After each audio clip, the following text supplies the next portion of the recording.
안녕하세요. 결혼한 지 3개월도 못 채우고 이혼해서 다시 돌아온 돌싱녀입니다. 저는 진짜 제가 이혼을 할 거라는 상상도 못 했는데 살다 보니 참 별의별 일들이 다 있는 것 같아요. 제 남편과 결혼을 결심하고 준비를 차근차근 하게 되었고 저희는 결혼식을 거하게 하지 않고 그 비용으로 신혼여행을 더 길게 다녀오기로 했습니다. 뭔가 축하를 받고 보여지는 것도 중요하긴 하겠지만 그 돈으로 신혼여행을 며칠을 더 갈 수 있는데 아까웠어요. 저희를 위해서 현명하게 소비를 하자는 뜻이 서로 맞았고 저희 뜻을 양가에서도 찬성을 해주셔서 정말 친인척만 모여서 간소하게 결혼식을 대신하였고 지인들에게는 이 사실만 알리는 정도로 했습니다. 신혼여행을 갈 때쯤 시국이 해외를 가기가 어려운 상황이어서 예쁜 제주도 2주 살기를 하기로 했습니다. 이미 신혼집도 다 꾸며뒀고 거기서 살다가 여행을 가는 거라 복잡하고 큰일들은 모두 정리하고 후련하게 떠날 수 있었어요. 이런 저희의 의견에 적극적으로 동의를 해주셨던 시어머니는 과할 정도로 너무 좋다고 하셔서 약간 의아하긴 했지만 뭐 반대하실 수 있는데 나쁘게 봐주신 게 아니니까 다행이지 싶었습니다. 너네들 생각이 너무 좋은 것 같아. 쓸데없이 결혼식만 웅장하게 하면 돈만 돈대로 나가지 의미가 없지. 안 그냐? 똑똑하기도 하다 요즘 애들은 정말. 아, 네, 어머님 좋게 생각해 주셔서 감사해요. 그러면 2주 있다 온다는 거지? 네, 저희가 가서도 연락 자주 드릴게요. 그렇게 설레이는 마음으로 신혼여행을 가게 되었죠. 저와 남편의 새로운 시작을 축하하는 의미에서 간 여행인 만큼 매 순간이 행복 그 자체였어요. 기쁨과 행복에 빠져서 잘 몰랐는데 어느 순간 보니까 남편은 조금 초조해 보이고 약간 불안해 보였습니다. 여보, 왜 그래? 무슨 일 있어? 아니야, 여보. 뭐라고 했지? 못 들었어. 미안해. 음, 아까부터 계속 핸드폰만 보고 초조해하는 것 같은데 말해봐. 무슨 일인데? 아니래도 이제 나갈까? 해변가 좀 걸을까? 그래, 알겠어. 여행을 하는 내내 저런 대화는 끝도 없이 이어졌고 나중에는 조금 짜증나기도 했지만 신혼여행을 왔는데 싸우고 싶지는 않아서 그런 대로 적당히 무시하면서 저는 여행을 즐기려고 노력을 했습니다. 그런데 여행 중 안부 인사차 양가에 전화를 드렸는데 시어머니가 이상한 말씀을 하시더라고요. 재밌게 놀고 있니? 어떠니 제주도는 너무 예쁘지? 네, 어머님. 다음에는 온 가족 다 같이 제주도 한번 가요, 우리. 어머님, 근데 왜 이렇게 숨이 차세요? 뭐 하고 계신 거예요? 아유, 짐 정리가 아주 보통이 아니다, 그냥. 네? 무슨 짐 정리요? 아무것도 아니다. 아무튼 신경 쓰지 말고 너네들 재밌게 잘 놀다 와. 네, 알겠습니다. 어머님 쉬세요. 짐 정리를 할 게 없는데 뭐지 싶어서 남편에게 물어봤어요. 정말 가벼운 마음으로 말이죠. 여보, 어머님 무슨 짐 정리를 하신다는 거야? 뭐? 그걸 당신이 어떻게 알아? 왜 이래? 반응이 왜 그러는 거야? 아니, 어떻게 아는데 당신이. 뭘 어떻게 알아? 어머님이 짐 정리하신다길래 무슨 짐 정리냐고 물어본 건데 이 찜찜한 반응은 뭐지? 당신 제대로 좀 말해봐. 너무 짜증날라 하네. 아니야. 내가 착각했어. 미안해. 여행 내내도 왜 저러나 싶었는데 대체 뭔데 이래? 그게 그냥 가족 일이라서 내가 나중에 말해줄게. 크게 막 신경 쓸 정도는 아니니까 걱정하지 말고. 무슨 짐 정리냐고 제가 물었는데 되려 음성을 높이면서 그걸 어떻게 알았냐고 난리를 치는 남편을 보니까 괜히 모든 상황들이 더 의심스럽고 이상하더라고요. 아, 이거 분명 뭔가가 있다 생각을 했지만 본인이 알아서 말해준다고 하니까 그러려니 하고 여행을 마무리했습니다. 그렇게 2주간의 신혼여행을 마치고 집으로 돌아가는 날인데 역시 집이 최고인 건지 얼른 집으로 가고 싶더라고요. 여행도 좋은데 역시 집이 최고인가 봐. 얼른 가고 싶다, 우리 집. 그치, 여보? 그치. 뭐야? 여보는 별로 안 신나 보이는데? 에이, 다음에 또 여행 가면 될 것을 뭘 그렇게 아쉬워해. 우리 집에 뭔가 제대로 오래 누리면서 있지를 못해서 그런가. 빨리 보고 싶네, 집이. 응, 응, 응. 왜 그래? 당신 무슨 일인지 진짜로. 아니야, 얼른 가자. 인천공항에 도착해서부터 내내 진짜 안절부절 못하던 남편 때문에 답답하긴 했지만 얼른 집에 가서 씻고 짐 풀고 한숨 푹 자고 싶다는 생각 때문에 그 시간이 너무나도 기다려졌답니다. 그렇게 도착을 했고 집 현관에 딱 섰는데 뭔가 이상한 거예요. 저희는 2주나 집을 비웠는데 저희 집 현관 앞에 일반 쓰레기 봉투 하나가 놓여져 있더라고요. 아니, 이게 뭐야? 옆집인가? 미친 거 아니야? 왜 남의 집 문 앞에 쓰레기를 둬?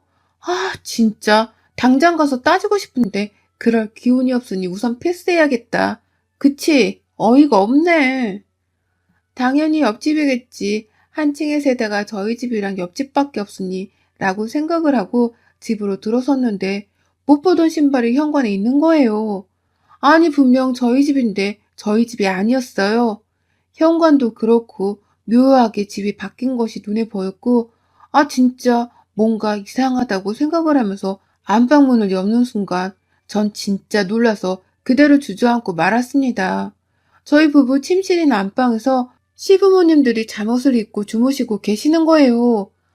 아니 대체 이게 무슨 황당한 일이죠? 너무 놀라서 주저앉은 저를 일으키면서 남편이 그러는 거예요.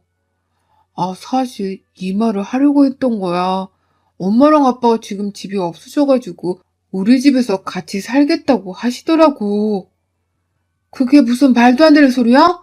멀쩡한 집이 갑자기 왜 사라져? 그리고 며칠 정도 계시는 것도 아니라 갑자기 사전에 말도 없던 합가를 하시겠다고? 당신 지금 그걸 말이라고 하는 거야? 난 절대 싫어. 진짜 어이가 없어서 말도 안 나오더군요. 그렇게 남편이랑 싸움에서 둘러보니까 제가 공들여 해놓은 인테리어와 소품들이 다 흐트러지고 시어머니가 가져온 주방용품, 소품 등등으로 채워져 있더라고요. 정말 너무 황당해서 말 자체가 나오질 않았는데 우선 시부모님을 깨워서 말을 해야겠다 싶어서 남편이 깨웠습니다. 아유, 너희 왔니? 잘 다녀왔어? 어머님, 아버님, 거실에서 기다릴게요. 얘기를 해야 할 것 같은데. 뭐? 우리 온 것 때문에 대현이한테 뭐라고 했니, 너? 어머님, 아버님, 저는 애초에 결혼할 때 합가에 대해서 들은 적도 없고, 저는 합가를 원하지 않아요. 불편합니다. 저희 부모님이랑 사는 것도 머리 크고 불편해서 독립해서 혼자 살던 사람인데, 며칠 정도 집 구하실 때까지 기다려 드릴 수야 있지만, 합가는 싫어요. 그리고 어떻게 저에게 한마디 상의도 없이 이런 중대한 일을 하실 수가 있어요? 저 정말 너무 충격적이고 서운해요. 저에게 적어도 상의라도 하셨으면 더 좋은 해결책이 있을 수도 있는 건데, 어떻게 이렇게 일방적으로 그러실 수 있죠? 내가 내 아들 집에 와서 살겠다는데 네가 뭔데 이래라 저래라니? 싸가지 없이. 넌 니네 부모가 오갈 데 없어서 길바닥에서 살게 생겨도 이렇게 말할 수 있니? 저희 부모님은 애초에 이렇게 무작정 집에 오실 일이 없으세요. 저 정말 너무 충격적이어서 지금 말이 나오질 않는데 어떻게 그 2주 사이에 상의도 없이 이사를 하실 생각을 하셨어요? 대현이한테 말했으면 된 거지. 뭘 그렇게 야박하게 굴어넣어. 그렇게 정 싫으면 네가 나가서 니네 집 가서 살아라. 우리도 이미 짐도 다 옮겼겠다. 절대 안 나갈 거니까. 진짜 미쳐 돌겠더라고요. 보니까 본인들이 원래 쓰던 가구들도 버리지 않고 집에 꾸역꾸역 가지고 와서 채워뒀고 당연히 두 집 살림살이가 합쳐지니 집은 개판이 따로 없었습니다. 거기에다 안방은 본인들이 써야 하니 저희는 작은 방을 쓰라고 침대 옮겨놨다고 하는데 그 작은 방은 태어날 아기를 위한 방으로 꾸며두려고 했던 거라 정말 작거든요. 저희 침대를 프레임을 넣지도 못해서 매트만 놨다는 시모. 아니 어머님 이게 침대 프레임은 어딨어요? 그거 영 들어가질 않아서 버렸어. 니네 산지 얼마 안 된 거여도 우리 게 더 비싼데 우리 거를 써야지. 아니, 그걸 버리시면 어떡해요, 정말. 어머니, 진짜 뭐 하시는 거예요? 당신 말 좀 해봐. 이 상황 어떻게 책임질 거야? 말을 해보라고. 이게 근데 어디 CM이 앞에서 지 남편한테 소리를 지르고 있어? 너 미쳤냐? 아니 막말로 이게 네 집이야? 어? 니네 대출받아서 은행 끼고 산 집이니까 네 거도 아니면서 유세는 진짜. 설명을 해보세요, 어머님. 이게 무작정 그렇게 하신다고 해서 해결된 문제가 전혀 아니니까 말씀을 해보세요. 말해 뭐하냐? 의미는 있냐? 집이 갑자기 왜 그렇게 된 거고 이게 다 무슨 상황인지 저한테 설명을 해주셔야죠. 지금 이렇게 막무가내로 하신다고 될 게 아니잖아요. 막무가내? 이게 근데 GCM이를 개무시를 하네, 정말. 대체 어떻게 된 건지 저한테 제대로 설명도 안 해주고 제 말투와 태도에 자꾸 꼬리를 물면서 저를 다그치기 바쁘셨어요. 그게 너무 화딱지가 나고 속에서 막 천불이 나기 시작했지만 끝까지 이유를 말하라고 다그쳤어요. 말씀하세요, 어머님. 어떻게 된 상황인지. 에휴, 니네 시아빠가 도박해서 집 말아먹었어. 다 날렸고 지금 가진 돈이 없고 다 빚이야, 빚. 그래서 내가 대현이한테 부탁 좀 했다. 그럼 어쩌냐, 갈 곳이 없는데. 그럼 그런 상황이셨으면 저한테도 말씀을 해주시고 의논을 하셨어야죠. 어머님이 반대로 생각해보시면 이 상황이 흔쾌히 알겠다고 할 수 있는 상황이에요. 왜 제 생각은 안 해주세요? 저 얘기를 듣고 더 자세히 상황을 파악했는데 그야말로 답이 없었습니다. 시아버지는 아직도 정신을 못 차리고 도박을 하는 상황이었고 저희들끼리 싸우든지 말든지 대충 보고 있다가 그냥 나가시더라고요. 얘기 도중에 시어머니가 말실수를 하는 바람에 남편이 대출까지 끌어서 5천만 원의 급한 빚을 갚아줬다는 것을 알게 되었고 제 결혼 생활은 제대로 시작도 해보기 전에 정말 끝에 달리고 있었습니다. 이 사람이 좋든 뭐든 그런 관계를 떠나서 정말 이 사람과의 미래가 도무지 보이지 않았고 이게 지금 맞나 싶었어요. 아니 현실적으로 이건 아니잖아요. 진짜 너무 눈물이 나고 분하고 열받는데 이걸 어떻게 풀지를 못하니까 미치겠더라고요. 저는 작은 방에 콕 박혀서 울기만 하고 있는데 남편과 시모는 거실에 떡하니 앉아서 TV를 보면서 하하호호 웃고 떠드는 소리를 들으니까 너무 분하고 열받았습니다. 어머니, 그럼 여기서 평생 함께 사시겠다는 거예요, 지금? 당신 뜻도 어머님이랑 똑같고? 아니, 당신이 조금 이해해줘. 장인어른 장모님이 이런 상황이었어도 똑같이 했을 거잖아. 내가 누누이 말하는데 난 그렇다고 해서 내 부모님이어도 집에 이렇게 막무가내로 끌어들이진 않아. 알겠어? 절대 그러진 않는다고. 끌어들인 게 아니잖아. 당신도 참 매정하고 나쁘다. 어머님, 딱 한 달 시간 드릴 테니까 한 달 뒤에는 나가주세요. 저는 한 달 안에 나가라는 통보를 했고 궁시렁거리기는 했지만 그래도 뭐 알겠다고 해서 진짜 한 달을 꾹 참았습니다. 그렇게 한 달 동안 저 가족들이 사는 집에 제가 얹혀 사는 느낌으로 지냈고 그래 한 달인데 뭐 한 달이야 속으로 생각하면서 버텼습니다. 어머님 아버님 집은 구하고 계신 거예요? 전혀 그런 기미가 안 보이시는데 아유 알아서 나갈 거니까 걱정 마라. 네가 나가지 말라고 애원해도 더럽고 치사해서 나갈 거니까. 너 그리고 살림이나 똑바로 해. 집에서 하는 것도 없는 게 밥도 제대로 못하고 시부모 모시고 살면서 새끼 내내 대충 차리고 너같이 팔자 펴는 며느리가 어디 있니? 제가 아무리 차려드려도 성에 안 차시는 건 아니고요. 이게 근데 따박따박 말대꾸를 언제까지 그렇게 할 거야 너? 나가실 때까지요. 어떻게 보면 제가 진짜 매정하고 못되게 말하는 것 같지만 사실 저에게 상이라도 한마디 했으면 더 흔쾌히 모셔서 도와드렸을 건데 태도가 정말 너무 이해가 안 가서 더 강하게 말하겠다 싶었어요. 그리고 돈이 너무 아쉬운 상황이기 때문에 제가 이렇게 싸가지 없게 나가지 않는 이상 호구 잡힐 것 같더라고요. 남편은 이미 호구 잡혀서 저 몰래 돈을 더 해주는 것 같았거든요. 이런 거 저런 거 다 신경 써봤자 제 손해인 걸 알기에 저는 더 막 뭐를 하려고 하지는 않았습니다. 그저 강력하게 단호하게 말할 뿐이었죠. 그리고 저 가족들이 제 욕하는 걸 한두 번 들은 게 아니에요. 지수쟤 너희가 어쩜 저렇게 독하냐. 내가 말했잖아, 엄마. 나 결혼 잘못한 것 같아. 돈 나올 구멍도 없어 보이고, 너는 어쩜 여자도 저런 거 골라서는, 어휴. 제일 만만해 보였단 말이야. 아무튼 한 달 뒤에는 어쩌려고 알겠다고 했어? 뭘 어쩌냐? 내가 다 생각이 있지. 내가 아프다고 할 거다. 그럼 아무리 독한 년이어도 어쩌겠어. 안 그러니? 엄마는 정말 다 계획이 있었구나. 역시. 그리고 너도 좀 더 지켜봐. 너무 빨리 이혼하면 재산 분할도 어려울 거야. 알겠지? 살살 비유 좀 맞춰주고 그래.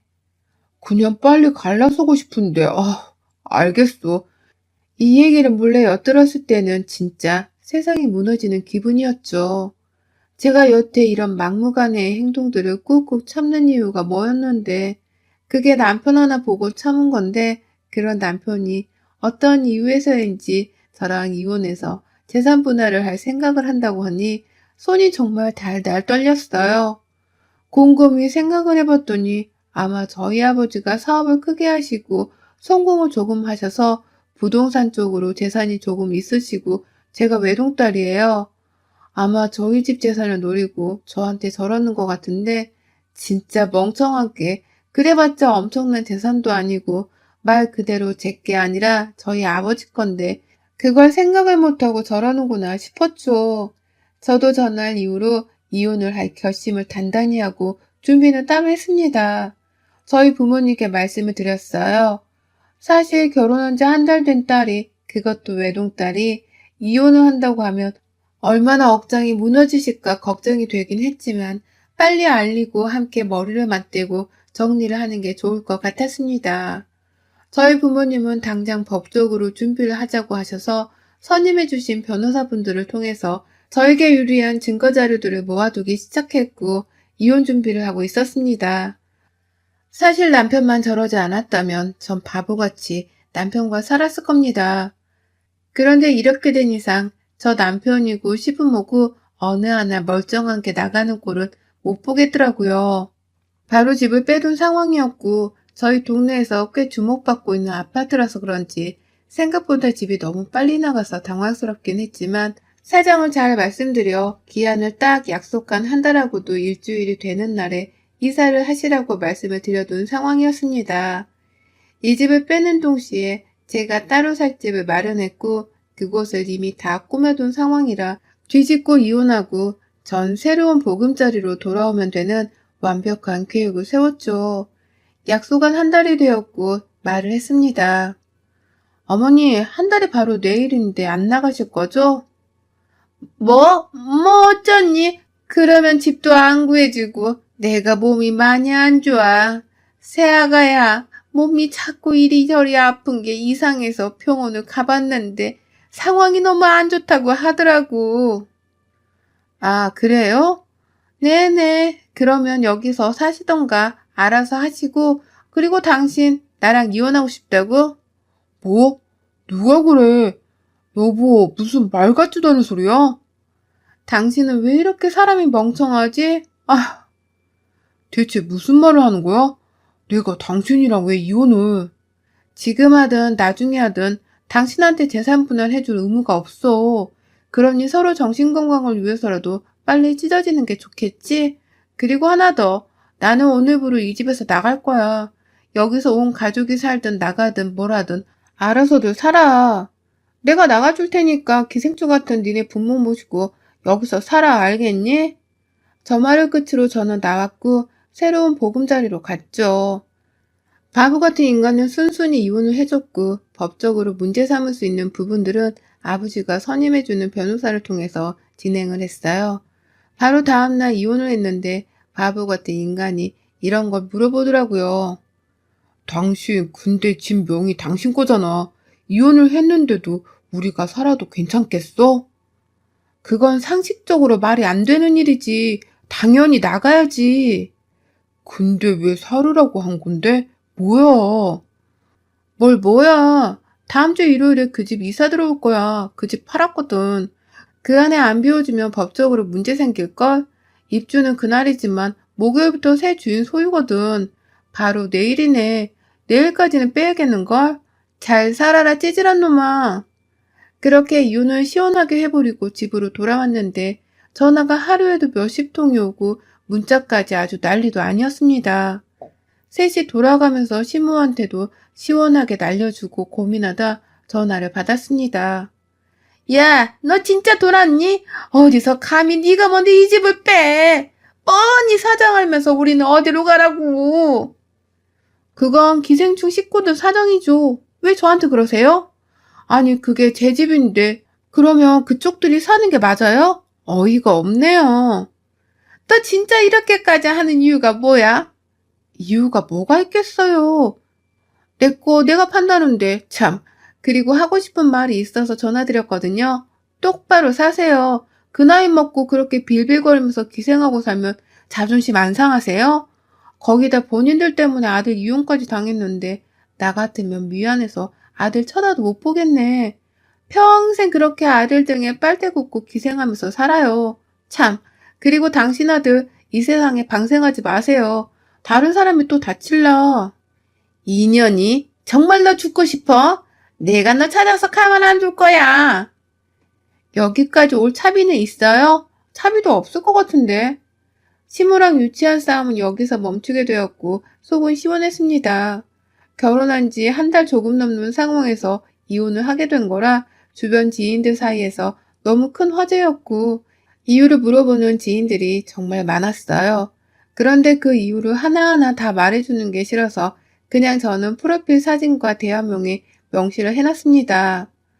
남편 가족들이 등에 빨대 굽고 기생해서 버리고 나왔으니 그만 물어봐 주세요. 이렇게 해두고 기생충 영화 포스터를 해뒀는데 시모한테 미친 듯이 문자가 오더라고요. 너 당장 그 사진이랑 안 지워? 가족들이 보고 연락 오잖아. 미친 거 아니야? 당장 내려, 우선 내리라고.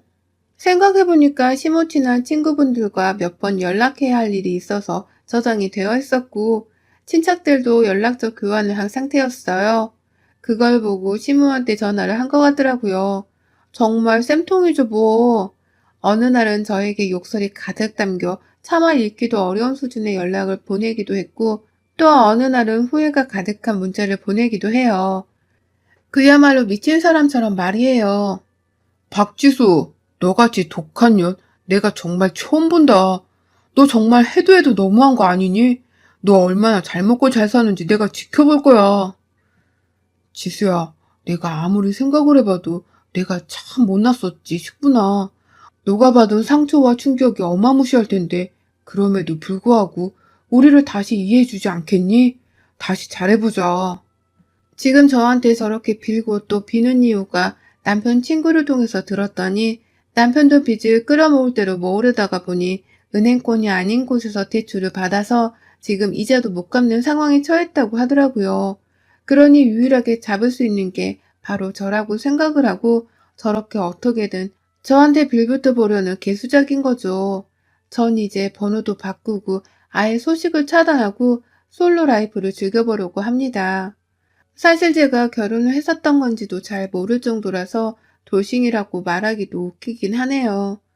여러분의 생각은 댓글로 남겨주세요. 오늘도 시청해주셔서 정말 감사합니다.